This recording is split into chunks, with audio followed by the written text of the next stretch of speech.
Hello friends, you most welcome to my YouTube channel. आज हम इस वीडियो में कुछ कॉन्स्टिट्यूशनल बॉडीज़ पढ़ेंगे जो कि हर एग्ज़ाम में पूछे गए हैं। वीडियो स्टार्ट करते हैं। हमारी पहली कॉन्स्टिट्यूशनल बॉडी है इलेक्शन कमीशन, निर्वाचन आयोग। इसके बारे में पढ़ते हैं। इसका जो गठन है वो 24 जनवरी 1905 में हुआ था, आप देख सकते हैं। उसके बाद इसका उल्लेख जो है भाग 15 में आर्टिकल 324 से लेकर 329 तक इसके बारे में बताया गया है। इसके बाद 25 जनवरी को कौन कौन सा डे मनाते हैं? एक तो 25 जनवरी को 1950 में इसका गठन हुआ, इसलिए वोटर्स डे मनाते हैं। और दूसरा पर्यटन दिवस, इसको 2011 से हम इसको मना रहे हैं। ये वीडियो करंट की भी थोड़े से हो जाएगी अगर आप देखते हैं तो। उसके बाद इसका प्रारंभ में यह 1 सदस्यीय था। इसके बाद 1989 में यह 3 सदस्यीय हुआ और ये तारकुंडे समिति के उस सिफारिश पे ये 1993 में संवैधानिक रूप से 3 सदस्यीय हो गया। इसके बाद नेक्स्ट देखते हैं, इसकी नियुक्ति कौन करता है? जो इसके मेंबर्स होते हैं उसकी नियुक्ति जो है राष्ट्रपति करता है। ये देखिए, इसकी नियुक्ति राष्ट्रपति करती है। उसका कार्यकाल जो इसमें देखिए कुछ मुख्य न्यायाधीश होते हैं, मतलब कुछ मुख्य मेंबर होते हैं और कुछ अन्य। तो इनका जो कार्यकाल होता है, मुख्य जो होता है इसका कार्यकाल 6 वर्ष और 65 वर्ष की आयु। और उसके बाद जो अन्य मेंबर्स होते हैं उनका जो कार्यकाल होता है 6 वर्ष या फिर 62 वर्ष की आयु। जो जल्दी वो कर ले उनका हो जाता है। उसके बाद जो अभी करंट के इलेक्शन कमीशन है, इलेक्शन कमीशन राजीव कुमार है, 25th। नेक्स्ट देखते हैं। नेक्स्ट इनके कार्य क्या हैं, क्या वर्क करते हैं जो इलेक्शन कमीशन के जो मेंबर्स होते हैं? यह भारत के लोकसभा, राज्यसभा, विधानसभा और राष्ट्रपति व उपराष्ट्रपति का चुनाव कराता है। पहला इसका काम हो गया। दूसरा देखते हैं, दूसरा काम है यह चुनाव कार्यक्रम, राजनीतिक दलों की को मान्यता, निर्वाचन नियमावली आदि का निर्धारण करता है। जो भी इलेक्शन से रिलेटेड जो भी चीज़ें हैं वो इलेक्शन कमीशन के अंडर आती हैं। और ये तीसरा पॉइंट देखते हैं, राजनीतिक दलों के लिए आचार संहिता का निर्माण भी करता है, आचार संहिता के निर्माण करता है। उसके बाद एक जैसे कि स्टेट नेशनल लेवल पे नेशनल कमीशन है, वैसे स्टेट लेवल पर एक राज्य निर्वाचन आयोग भी है। इसका जो उल्लेख है आर्टिकल 243 में किया गया है, 243K में किया गया है। और ये निकाय चुनाव कराता है। हमारा नेक्स्ट जो कॉन्स्टिट्यूशनल बॉडी है वो GST है। इससे ये बहुत इंपॉर्टेंट है, इससे काफ़ी क्वेश्चंस पूछे भी जा चुके हैं और आगे भी पूछे जाएंगे। GST देखते हैं। GST goods and service tax, वस्तु एवं सेवा कर। इसका जो गठन है 1 जुलाई 2017 में हुआ था। इसका ये establishment by the 101 constitutional amendment. इसकी किसकी समिति पे, सिफारिश की समिति पे इसका गठन होता है? विजय केलकर समिति आप लगा देंगे। नेक्स्ट जो क्वेश्चन है, इसका मॉडल किस पर आधारित? कनाडा पर आधारित है। इसको अपनाने वाला सर्वप्रथम राज्य, ये क्वेश्चन बहुत पूछा जाता है। सर्वप्रथम राज्य असम है और लास्ट वाला जो है वो जम्मू कश्मीर होगा। नेक्स्ट GST काउंसिल का जो वर्णन है वो आर्टिकल 279A में हुआ है। GST का वर्णन 279 में है और GST काउंसिल का 279A में है। इसकी नियुक्ति देख लेते हैं। इसके जो मेंबर्स होते हैं उनकी नियुक्ति कौन करता है? GST परिषद की अध्यक्षता केंद्र वित्त मंत्री करते हैं और उसके अन्य सदस्य केंद्रीय राजस्व मंत्री तथा सभी राज्यों के वित्त मंत्री या कराधान जो टैक्स वाले मंत्री होते हैं वो सारे इसमें आते हैं। उसके बाद इसके कार्य क्या है? किसी वस्तु या सेवा की GST में लाना है या नहीं लाना, ये इसका निर्धारण करता है। इसके बाद इसके सारे निर्णय वो बहुमत पर होते हैं, जिसमें से जो राज्य का 2/3 बहुमत होना चाहिए, केंद्र का 1/3 बहुमत होगा, तभी इसके जो कार्य है वो उनको बहुमत मिलेगी।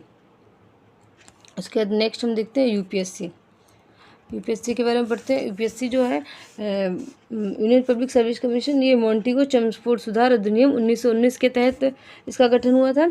और 1926 में जो मॉन्टेगो चेम्सफोर्ड सुधार अधिनियम था उसके अंतर्गत ली कमीशन का गठन हुआ। उसके बाद इसकी सिफारिश पर यूपीएससी का गठन हुआ और इसका उल्लेख 1935 के एक्ट में भी है। नेक्स्ट देखते हैं जो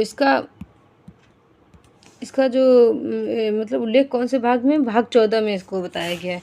उसके बाद आर्टिकल 315 से लेकर 324, ये क्वेश्चन बहुत इंपॉर्टेंट, अभी सीजीएल में भी आर्टिकल 315 पूछा गया है, सीजीएल मेंस में। आर्टिकल 315 उल्लेख है कि केंद्र तथा राज्य के लिए लोक सेवा आयोग का प्रावधान होगा। आप देख सकते हैं ये बहुत इंपॉर्टेंट है। इसके बाद नेक्स्ट जो है इसकी नियुक्ति कौन करता है? इसके जो सदस्य होते हैं उनकी नियुक्ति राष्ट्रपति करता है। ज़्यादातर सबकी नियुक्ति राष्ट्रपति करता है, लेकिन कुछ जो आपको याद रखने वो मैं आपको आगे बता दूंगी। इसमें सदस्य होते हैं 10, एक 9 और प्लस एक इसका अध्यक्ष होता है और बाकी 9 अन्य सदस्य होते हैं। नेक्स्ट देखते हैं जो इसके अध्यक्ष अभी करंटली जो हैं मनोज कुमार सोनी है और उसका जो कार्यकाल है 6 वर्ष या 65 वर्ष की आयु होनी चाहिए। ये देखिए, अब आर्टिकल 320 के बारे में पढ़ लेते हैं। आर्टिकल 320 में लोक सेवा आयोग के कार्यकाल का कार्यों का इसके जो वर्क्स हैं उनका उल्लेख किया गया है। नेक्स्ट देखते हैं, उसके बाद ये राज्यपाल के इसके कार्य देखते हैं। अखिल भारतीय केंद्रीय सेवाओं के लिए भर्ती जो भी भर्ती प्रक्रिया होती है ये सारा यूपीएससी के अंदर आता है। राज्यपाल के अनुरोध पर राज्यों को सलाह देना, राज्यों को सलाह भी देता है राज्यपाल के अनुरोध पर। उसके बाद इसमें इनके कार्यक्षेत्र में वृद्धि करने का अधिकार, या मतलब इसकी नियुक्ति तो राष्ट्रपति करा, लेकिन ये बात आपको याद रखनी पड़ेगी, इसके जो कार्यक्षेत्र में वृद्धि जो है वो संसद करती है। नेक्स्ट देखते हैं क्या लिखा है। राज्य लोक सेवा एक, जैसे आप नेशनल लेवल पे देखेंगे तो ये यूपीएससी हो गया, स्टेट लेवल पे भी ऐसे राज्य लोक सेवा आयोग होता है। इसमें जो सदस्य होते हैं वो राज्यपाल नियुक्त करता है। उसके बाद इसका जो कार्यकाल है वो 6 वर्ष से लेके 6 वर्ष, मतलब अगर आप 6 वर्ष की आयु हैं तो मतलब 6 वर्ष तो कार्यकाल है, और 62 वर्ष की आयु जो जल्दी हो जाए वही माना जाता है। राज्य लोक सेवा आयोग के सदस्य की अध्यक्षता यूपीएससी को छोड़कर, मतलब इसका जो अध्यक्ष है वो यूपीएससी को छोड़कर किसी भी पद पर नियोजित के पात्र नहीं है। इसका जो जज है वो सिर्फ यूपीएससी में कोई भी पोस्ट ले सकता है, लेकिन बाकी कोई रिटायर होने के बाद कोई और पोस्ट नहीं ले पाएगा। आर्टिकल 323, यूपीएससी अपना वार्षिक प्रतिवेदन राष्ट्रपति को देता है। इसमें कहा गया है कि जो यूपीएससी में जो भी मेंबर्स हैं उनका जो चिट्ठा होता है वो सब अपना राष्ट्रपति देते हैं, जिसे राष्ट्रपति है संसद में रखवाता है। ऐसे जो राज्य वाला जो अभी आपको बताया था हमने, राज्य लोक सेवा आयोग है, इसका भी जो सारा ब्यौरा जो है वो राज्यपाल देता है और वो उसमें रखा जाता है। नेक्स्ट आते हैं, नेक्स्ट हमारा है वित्त कमीशन, मतलब वित्त आयोग या फिर फाइनेंस कमीशन। इसका जो ये 15वां वित्त आयोग चल रहा है अभी, फाइनेंस कमीशन, जिसका गठन नवंबर 2017 में हुआ था, जो एनके सिंह की अध्यक्षता में राष्ट्रपति द्वारा गठन। इसका भी जो गठन होता है राष्ट्रपति करता है, लेकिन अध्यक्ष जो थे एनके सिंह थे। इसकी जो सिफारिश कब से कब तक है? 2021-22 से लेकर 2025-26 तक इसकी सिफारिश है। उसके बाद इसके अध्यक्ष जो हैं एनके सिंह 15वें अध्यक्ष हैं। बहुत इंपॉर्टेंट है करंट के व्यू से भी और स्टैटिक्स के व्यू से भी।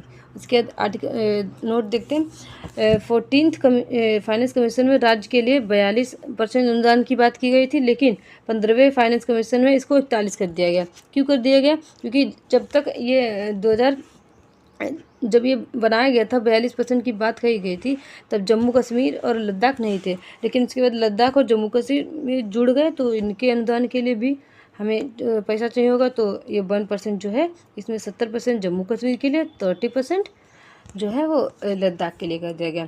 इसका जो उल्लेख है केंद्र वाला जो फाइनेंशियल कमीशन है उसका उल्लेख जो है आर्टिकल 280 में है, और जो राज्य वाले में 2 जगह है, एक पंचायतों के लिए अलग है और नगर निगम के लिए अलग है। जो पंचायतों वाला है उसका उल्लेख 243I, ये भी क्वेश्चन बहुत इंपॉर्टेंट है, काफ़ी बार पूछा गया है। और जो नगर निगम है 243 में है। राज्यपाल गठन, इसका भी जो गठन है जो राज्य वाला है वो राज्यपाल करता है, और जो केंद्र वाला है उसका गठन राष्ट्रपति करता है। इसके अध्यक्ष देख लेते हैं। पहला वित्त आयोग वर्ष 1951 में बना था, जिसके अध्यक्ष केसी नियोगी की अध्यक्षता में गठित हुआ था। इसके बाद नेक्स्ट देखते हैं इसके जो सदस्य हैं। इसमें देखिए हमने बताया था आपको 5 सदस्य होते हैं, जैसे एक अध्यक्ष होता है और 5 अन्य सदस्य होते हैं। जी देखिए इसकी गठन और नियुक्ति देख लेते हैं। इसका जो अवधि है 5 वर्ष की होती है। नियुक्ति राष्ट्रपति करता है, मैं बता चुकी हूँ आपको। सदस्य 5 होते हैं, एक अध्यक्ष और 4 सदस्य। उसके बाद कार्यकाल, केंद्र व राज्य के बीच करों का वितरण। इसका सबसे मोस्ट इम्पोर्टेंट काम होता है फाइनेंशियल कमीशन का, जो केंद्र और राज्य के बीच करों का वितरण, जो टैक्सेस होते हैं मतलब उनको डिवाइड करता है। पंचायत एवं नगर पालिका के संसाधन में आपूर्ति के लिए सिद्धांत प्रस्तुत करना। ये कोई नियम बना सकती है जैसे नगर पालिका और संसाधन में आपूर्ति करने के लिए। इसके बाद लिस्ट देख लेते हैं जो अब तक सारे अध्यक्ष बने हैं। सबसे पहले अध्यक्ष थे केसी नियोगी, सेकंड थे के संथानम, उसके बाद अशोक चंद्रा, उसके बाद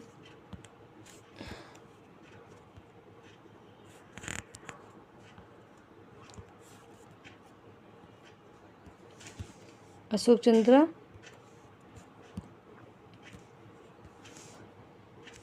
चंद्रा, पीवी रामन्नार, महावीर त्यागी, फिर ब्रह्मानंद रेड्डी। 8वें थे वी चौहान, केपी साल्वे, उसके बाद KC Pant, MA. Khusro and 12th जो अध्यक्ष थे सी रंगराजन। कभी कभी आपसे पूछ लेता है कि फाइनेंस कमीशन के दूसरे या तीसरे अध्यक्ष कौन थे, तो आप ये लिस्ट याद कर सकते हैं। विजय केलकर, उसके बाद वाई.बी. रेड्डी और करंट जो है एन.के. सिंह है 15वें। इसमें कुछ नोट है, यह व्यापक एवं गहन परामर्श कर सरकारी सिद्धांतों को मजबूत करता है, इसका ये भी काम है। नेक्स्ट देख लेते हैं,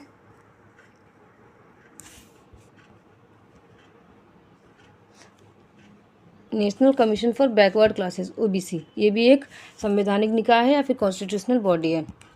इसमें देखते हैं, इसको 102वां संविधान संशोधन में जोड़ा गया है आर्टिकल 338 में। इस आयोग का गठन जो है वो 14 अगस्त 1993 में हुआ था। और ये क्वेश्चन आपके लिए बहुत इंपॉर्टेंट होगा कि ये न्याय एवं अधिकारिता मंत्रालय के अंतर्गत आता है। इसके बाद रोहिणी आयोग इसी से संबंधित है ओबीसी। अब रोहिणी आयोग के बारे में देख लेते हैं। इसका गठन 2017 में होता है। इसमें जो है एक अध्यक्ष, एक उपाध्यक्ष और 3 अन्य सदस्य होते हैं। इनका कार्यकाल 3 वर्ष होता है। उसके सभी की नियुक्ति राष्ट्रपति करते हैं। इनकी भी जो रोहिणी आयोग में जो मेंबर्स होते हैं उनकी नियुक्ति भी राष्ट्रपति करता है। इसके अध्यक्ष देख लेते हैं, हंसराज गंगाराम अहीर, ये करंटली इसके अध्यक्ष हैं। नेक्स्ट इससे रिलेटेड जो आर्टिकल है वो देखते हैं। आर्टिकल जो नेशनल कमीशन है, इसका जो आर्टिकल है 15 में 15(4) और 15(5) और 16(4) भी इससे रिलेटेड है। और 340 में 1953 में काका कालेलकर जो इसके पहले सभापति बने थे। उसके बाद नेक्स्ट जो है national commission for schedule caste.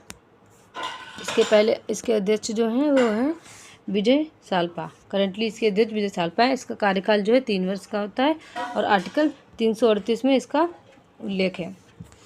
Bharat में अनुसूचित जाति हेतु एक संवैधानिक निकाय संविधान के, ये देखिए आप, ये सबसे इम्पोर्टेंट है, कौन से कॉन्स्टिट्यूशनल अमेंडमेंट में इसे जोड़ा गया था। 65th कॉन्स्टिट्यूशनल अमेंडमेंट 1990 में इसे जोड़ा गया। इसको बहुस्तरीय भी बनाया गया। उसके बाद 89 कॉन्स्टिट्यूशनल अमेंडमेंट में नया आर्टिकल 338A जोड़ दिया गया। 2004 में SC/ST के लिए 2 अलग अलग आयोग बनाए गए। हाँ, ये देखिए आपको इसमें देखा जाएगा 338, 338B और 338A, ये तीनों आर्टिकल इससे रिलेटेड हैं। इसकी संरचना देखते हैं। इसमें एक अध्यक्ष, एक उपाध्यक्ष और 3 अन्य सदस्य होते हैं। इसकी नियुक्ति सभी की नियुक्ति कौन करता है? राष्ट्रपति करते हैं। और ST/ST के मामले, इनका जो कार्य होता है वो क्या होता है, इनके जो मेंबर्स होते हैं इनका कार्य होता है ST/ST के मामलों की जाँच के समय इसे दीवानी न्यायालय की शक्तियाँ प्राप्त होती हैं। इसके बाद यह भारत के किसी भी भाग में किसी भी व्यक्ति को सम्मन जारी कर सकता है। ये इसके सारे कार्य हो गए। हम नेक्स्ट देखते हैं। हमारा नया है जो नेक्स्ट है इंटर स्टेट काउंसिल, केंद्र राज्य परिषद। इसके बाद इसका जो गठन है 1983 में हुआ था RS सरकारिया समिति की अध्यक्षता में।